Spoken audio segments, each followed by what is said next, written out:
Hello मेरे प्यारे बच्चों, स्वागत है आप सभी का आपके अपने प्यारे से यूट्यूब चैनल इंस्पायर स्टडी पर। सो माय डियर स्टूडेंट, जैसे कि आपने थंबनेल में देख चुके हैं कि आज मैं फिजिक्स के जो मोस्ट इम्पोर्टेंट न्यूमेरिकल हैं उसको कराने वाला हूँ, खासकर चैप्टर नंबर 9 और 10 के जो मोस्ट इम्पोर्टेंट हैं, क्योंकि इसके न्यूमेरिकल इतने हार्ड होते हैं जो बच्चे देखते ही डर जाते हैं। बट मैं आज इस आपको इतने इजी तरीके से कराऊंगा कि आप देखते ही सवाल को बहुत आसानी से सरल कर जाएंगे। तो चलिए शुरुआत करते हैं, देखते हैं पहला क्वेश्चन और पहला न्यूमेरिकल किस प्रकार का आसान से बनाते हैं। तो जैसा कि पहला न्यूमेरिकल आप देख रहे हैं, ये कह रहा है जब एक प्रकाश किरण एन अपवर्तनांक के माध्यम में प्रवेश करती है तब अपवर्तनांक कोण का मान आपतन कोण का आधा रह जाता है। अर्थात इसने कहा अपवर्तन कोण का मान यानी कि एन का मान आपतन कोण का आधा रह जाता, तो अपवर्तन कोण का मान क्या होगा, क्योंकि एन बोला है अपवर्तनांक और इनने बोला है अपवर्तन कोण।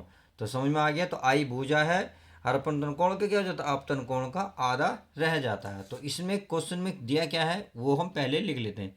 तो इसने दिया है माध्यम में प्रवेश करता है तब अपवर्तन कोण का मान आपतन कोण का, आपतन कोण किससे कहेंगे, आर से, यानी कि आर बराबर होगा आई बटे दो। क्या होगा, आई बटे दो, क्योंकि ये कह रहा है आपतन कोण का आधा रह जाता है। तब स्नेल का नियम क्या कहता है, आप स्नेल का नियम लगाएं तो इसमें होगा स्नेल का नियम, स्नेल यार कैसे, स्नेल के नियम से जब आप स्नेल के नियम लगाएंगे तो स्नेल का नियम क्या है, तो ये है एन बराबर साइन आई बटे साइन आर। अब आपको पता है आर का मान आई बटे टू है, तो इस आर के स्थान पर आई बटे टू मैं यहाँ रख सकता हूँ। तो इसका मतलब ये तो ऐसे ही रहेगा भाई, साइन आई तो ऐसे ही रहेगा, इसमें कोई नो चेंज करेंगे, साइन भी ऐसे ही रहेगा। अब इस आर के स्थान पर क्या रखोगे, ये रखोगे आई बटे टू, और बराबर क्या है, एन है। समझ में आ गया। अब आगे चलते हैं। आगे अब देखिए यहाँ भी आई यहाँ भी आई, परंतु आप ऐसे इसे नहीं काट सकते क्योंकि एंगल ये कंप्लीट है, ये हब यानी कि बटे में दो है।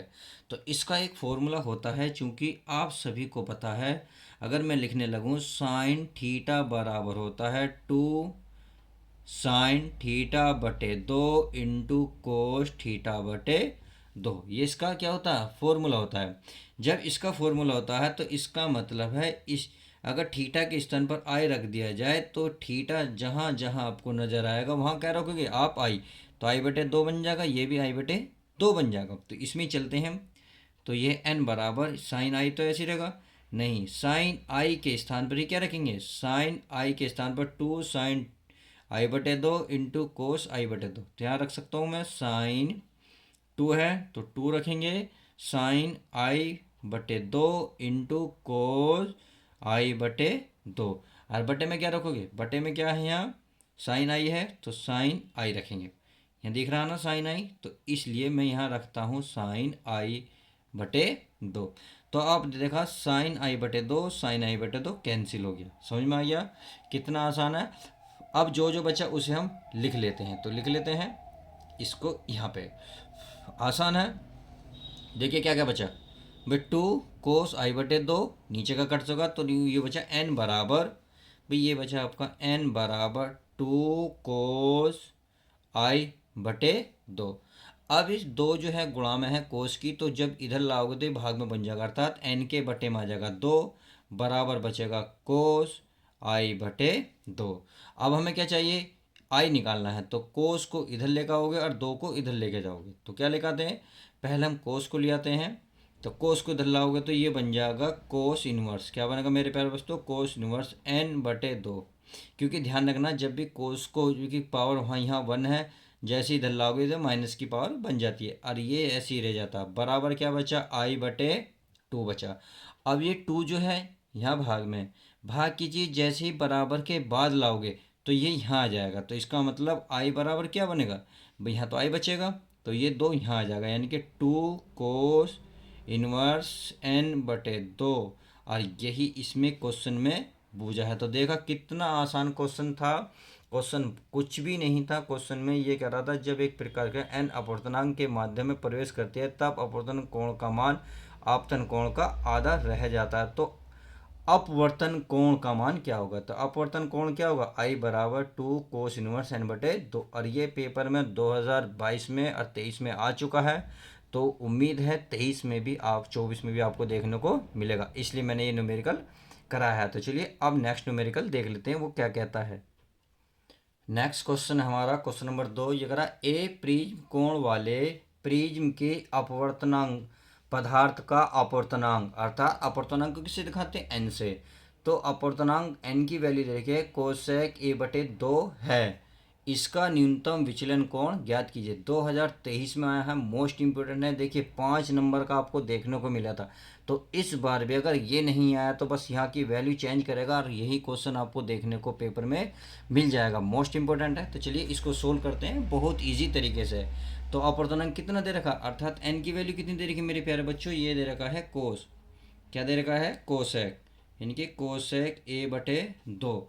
अब आपको, तुम्हें पता है दोस्तों न्यूनतम विचलन कोण के लिए क्या फॉर्मूला होगा, अर्थात एन बराबर फॉर्मूला होता है भाई साइन ए बटे सिग्मा एम बटे 2 बटे पूरे के बटे में क्या होता है? साइन ए बटे 2।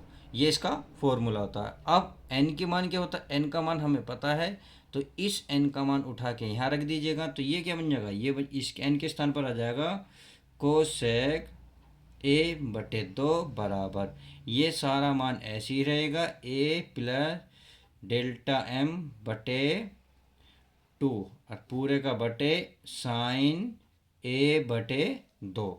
अब समझ में आ गया?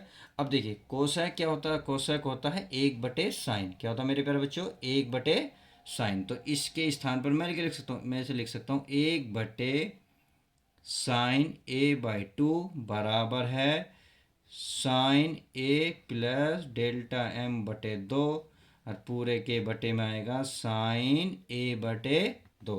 तो आपने देखा ये भी बटे में, ये भी बटे में, तो दोनों क्या हो गए? कैंसिल हो गए। क्या बचा? उसे हम लिख लेते हैं। चलिए क्या है? ये बचा 1, तो यहाँ 1 लिखेंगे बराबर हमारा बचा था साइन ए प्लस डेल्टा एम और अपॉन में कितना? 2। अब एक बात बताइए, अगर हमें साइन खत्म करना हो तो इधर भी साइन चाहिए, क्योंकि ये गुणा में है, इधर जैसे भाग में आएगा तो कैंसिल हो जाएगा। अब याद कीजिए साइन में ये कितने का मान होता है? आप सभी को पता है भाई साइन 90 का मान क्या होता है? 1 होता है। तो इसका मतलब 1 के स्थान पर साइन 90 मान यहाँ रख सकता हूँ, तो मैं लिख सकता हूँ साइन 90 बराबर साइन, और ये सारा मान ऐसे ही रख दीजिएगा। तो समझ में आ गया कितना आसान था पूरा। अब साइन से साइन क्या होगा? कैंसिल हो जाएगा। क्या बचा? 90। तो 90 बराबर, अब क्या लिखेंगे दोस्तों? 90 बराबर लिखेंगे हम, ये बचा ए प्लस डेल्टा एम बटे 2। अब 2 कहाँ है? ये भाग में। भाग की चीज़ जैसे ही इधर लाओगे क्या करेगा? गुणा। तो 90 में जैसे ही 2 की गुणा करोगे कितना होगा? 90 दूनी 180 बराबर क्या बचा? ए प्लस डेल्टा एम। अब इसमें देखिए क्वेश्चन में पूछा क्या है? क्वेश्चन में पूछा न्यूनतम विचलन कोण किससे दिखाते हैं? न्यूनतम विचलन कोण को डेल्टा एम से। तो बस अब ये ए जो है जैसे इधर लाओगे तो माइनस में हो जाएगा। किस में हो जाएगा मेरे प्यारे बच्चों? माइनस। तो आप लिख सकते हो 180 माइनस ए बराबर डेल्टा एम, या भाई डेल्टा एम बराबर 180 माइनस का ए, और यही इसका आंसर होगा। तो आई होप क्वेश्चन बहुत इजी था, आपको देखने में थोड़ा सा ये टफ लग रहा था, बट ऐसा कुछ भी नहीं था। तो अगर आप इसकी शॉट लेना चाहते हैं तो इसकी शॉट इसका ले सकते हैं।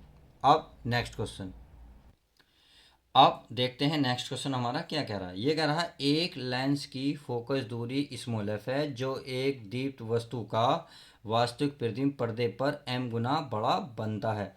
तो सिद्ध कीजिए कि लेंस से पर्दे की दूरी, लेंस के पर्दे की दूरी को किससे दिखाते हैं? v से। तो v बराबर हमें लाना है m+1 इंटू में f, यानी कि f गुणा में होना चाहिए और कोष्टक के अंदर m+1 होना चाहिए। तो समझ में आ गया? क्वेश्चन बहुत ईजी था, डरने वाली बात नहीं है। अब लेंस की बात आई है, तो लेंस के लिए कौन सा फॉर्मूला होता है? आप सभी को पता है, चूंकि 1/v माइनस 1/u बराबर होता है 1/स्मॉल एफ। समझ में आ गया?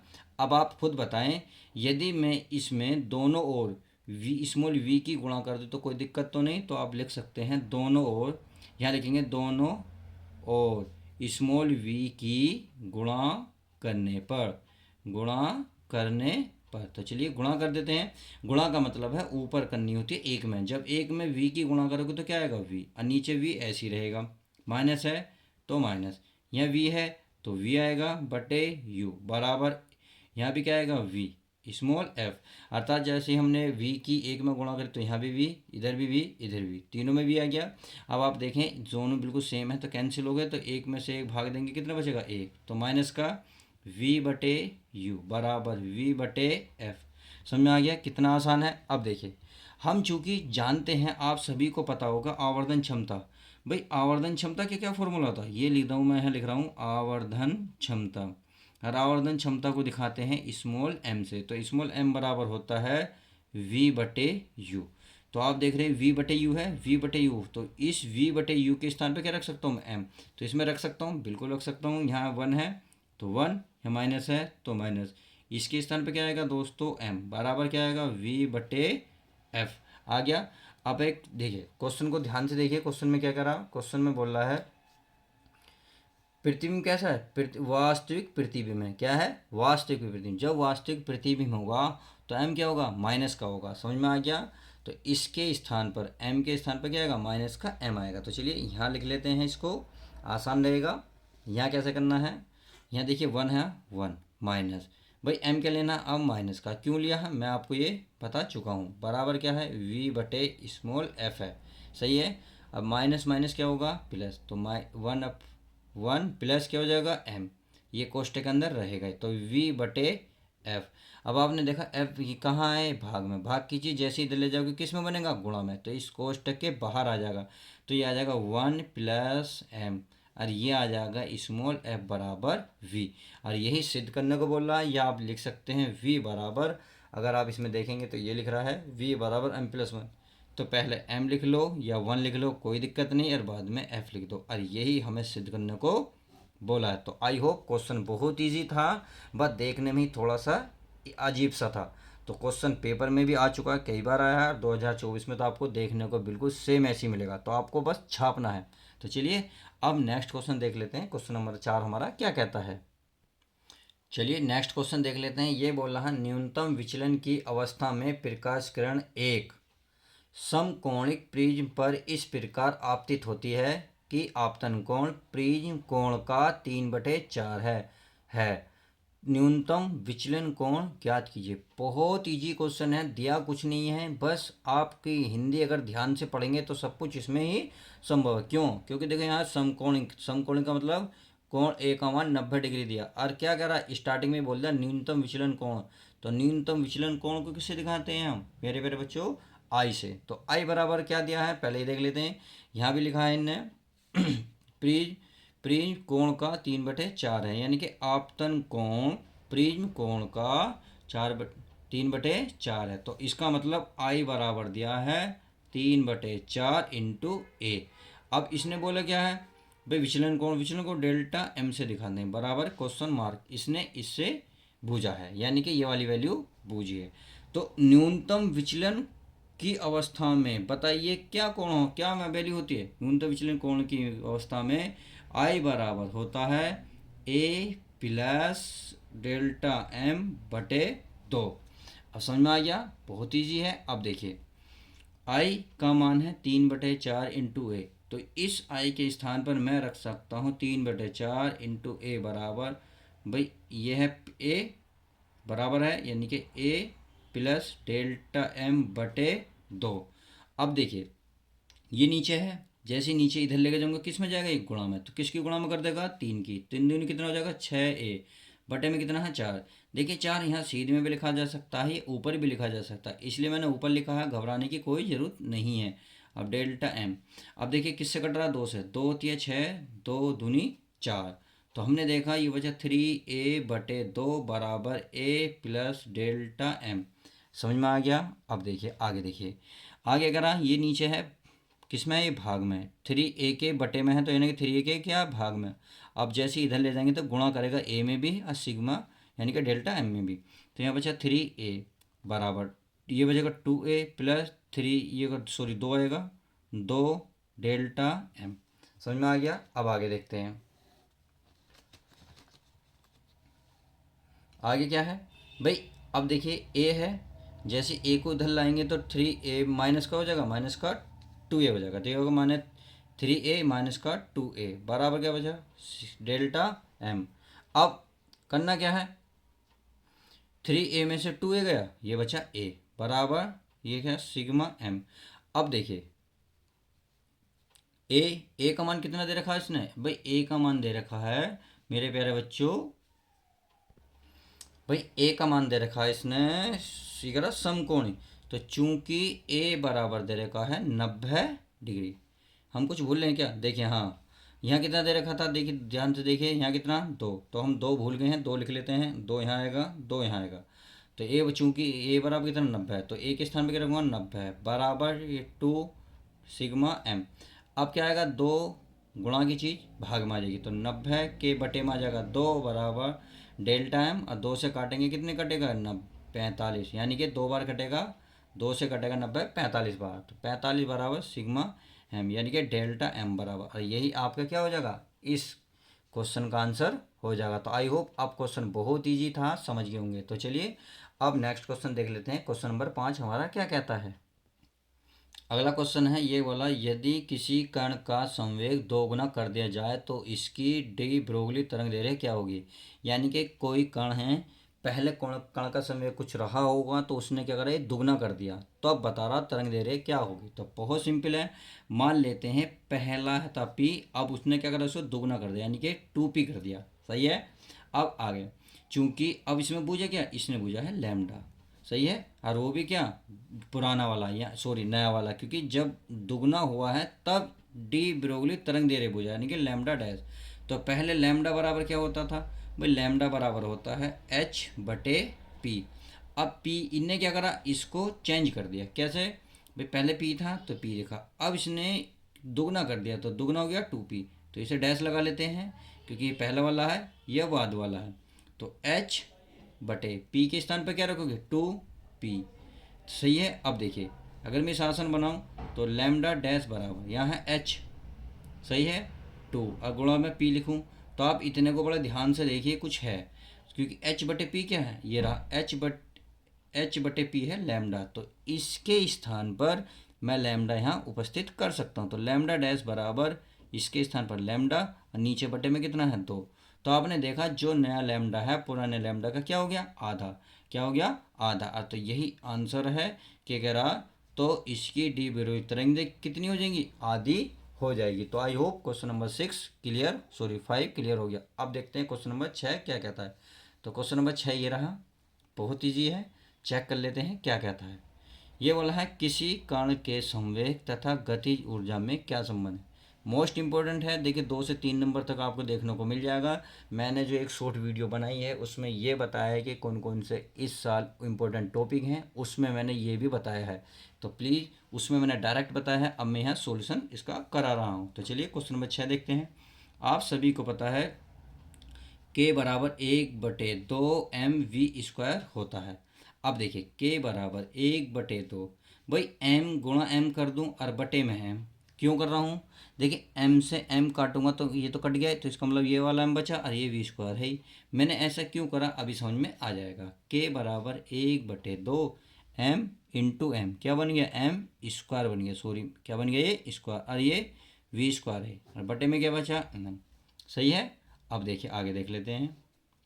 आगे करना क्या है के बराबर भाई ये घात 2 है, इस पे भी घात 2, तो एक साथ कर लो, तो 1/2 m, घात एक साथ करोगे तो ये बचेगा mv, और क्या बन गया ये स्क्वायर। आप सभी को पता है कोणीय संवेग p बराबर क्या होता है mv होता है, तो mv के स्थान पर p मैं यहाँ रख सकता हूँ। तो k बराबर 1/2m, और गुणा में क्या p, और ये घात है तो घात चढ़ा देंगे, तो ये आ गया के बराबर 1/2 m गुणा में p²।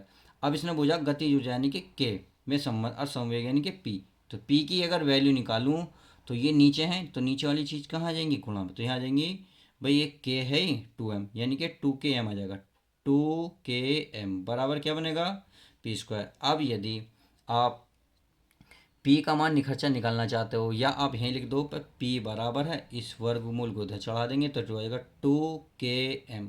और यही इसका संबंध है। बहुत इजी था, इससे हार्ड तो कोई भी नहीं था, मतलब इससे हार्ड सारे न्यूमेरिकल हैं, ये केवल इजी है। अब चलते हैं नेक्स्ट क्वेश्चन हमारा क्या कहता है।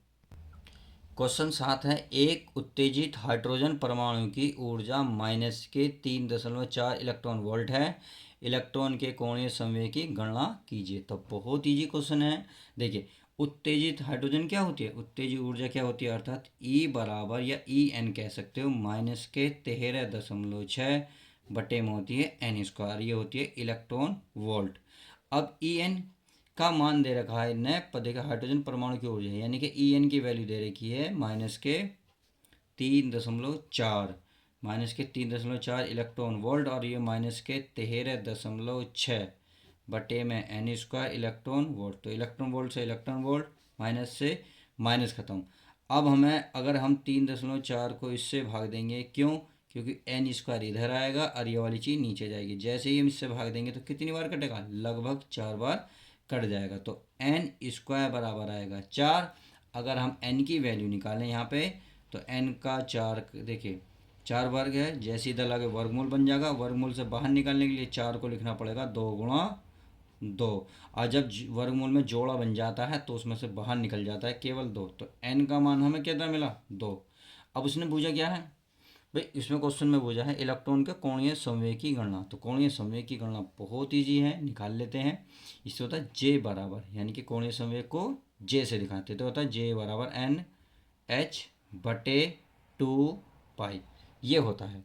अब आपको करना क्या है, देखिए एन का मान हम निकाल चुके 2, एच होता है प्लांक नियतांक। प्लांक नियतांक का आप सभी को मान पता है 6.6 गुणा 10⁻31 होता है, तो समझ गए। तो इसका मान चलिए मान रख लेते हैं, एन का मान है 2 गुणा, एच का मान है 6.6 गुणा 10⁻31 बटे 2, और पाई का मान होता है 3.14। तो आपने देखा जो कट रहा काटो, 2 से 2 कैंसिल। अगर इसे काटोगे लगभग ये 2.1 कट रहा है, काट के देख लेना, बिल्कुल यही एक्यूरेट होगा। तो अब ये तो पूरा पूरा कट चुका, क्या बचा 2.1 गुणा 10 कितनी बची -31। और इसका मात्रक बता सकते हो, तो जूल सेकंड होता है। तो जे बराबर ये इसका निकल गया आंसर। तो आई होप क्वेश्चन बहुत इजी था, आप समझ गए होंगे। तो चलिए अब देखते हैं इस वीडियो का नेक्स्ट सवाल, और जो इस वीडियो का होगा लास्ट भी।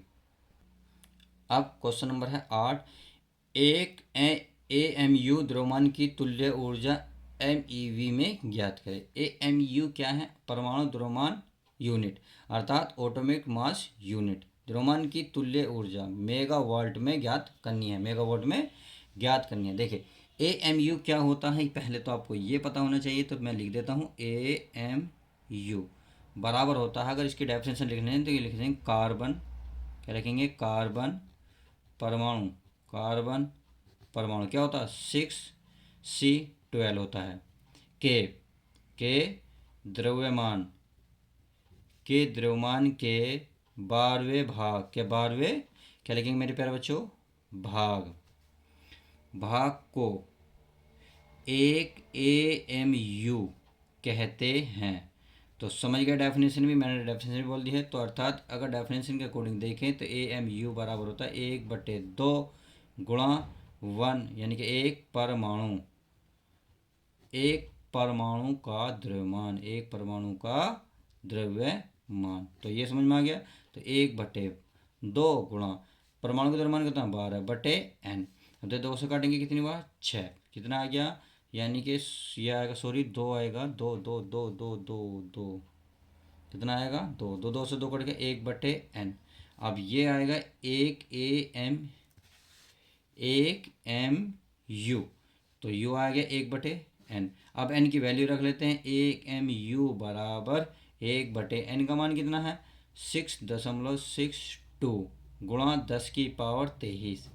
अब 1 से भाग देंगे तो भाग करके क्या आएगा, यह आएगा 1.6।